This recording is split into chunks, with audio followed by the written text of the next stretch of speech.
So, Lauren, this interview nails the issue for Democrats. Honestly, there are many things that Democrats feel strongly about, but when they have to make a decision between what to do with $400 a week and juggling kids that are banging through the door behind you, it becomes pretty stark.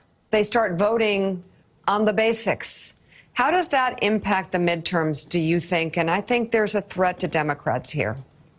Yeah, and we talked about it earlier this summer that, it's very hard to care about anything else when you're having trouble feeding your kids. And, I really feel that Democrats missed an opportunity all summer to be focusing on this. They also missed an opportunity to focus on some issues like childcare in the Build Back Better plan and a bunch of the sort of very women-centric, family-centric policies that many of us were hoping would happen in the first couple of years of the administration did not pass. And I think you're starting to see the effect of it on voters. Now, part of what our polling and a lot of the sort of aggregate polling is showing is that for women, it's a complex picture. Obviously, inflation in the economy is critical, but abortion is still a motivator. It was a motivator in getting folks to register to vote over the summer, and it is an important factor in the way they think about their votes. But, this is the big X factor in the midterm election is, voters are not as binary as that. But for sure, there's a lot of anxiety, and, I really wish we had focused more seriously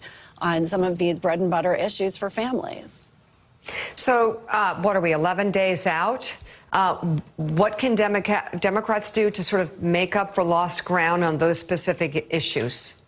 Right. And by the way, it's important to recognize 15 million people voted as of yesterday. So, yes, the election is coming, but we have significant numbers of voters across the country who've made up their mind and already gone out to the polls. The early numbers are showing where the data is available. It does skew heavily Democrat and heavily female in those early votes, but it's still too early to know. And I think there's no question that Democrats missed an opportunity to be hitting on the economic issues all summer long. They need to do that now. But also, more importantly, they really need to make a serious commitment to addressing some of these issues. Inflation is not something that one party can control or manage on their own, and these are complex issues. But certainly issues like child care, affordability, even things like food stamps and other sort of direct issues that are affecting working families. I think we need to see a very serious commitment on the part of Democrats. They need to come out strong on these issues in the next few weeks. But it might be a little too late, a little bit too little too late. Lauren Lader, thank you very much for coming on with your expertise this morning. We appreciate it. And up next,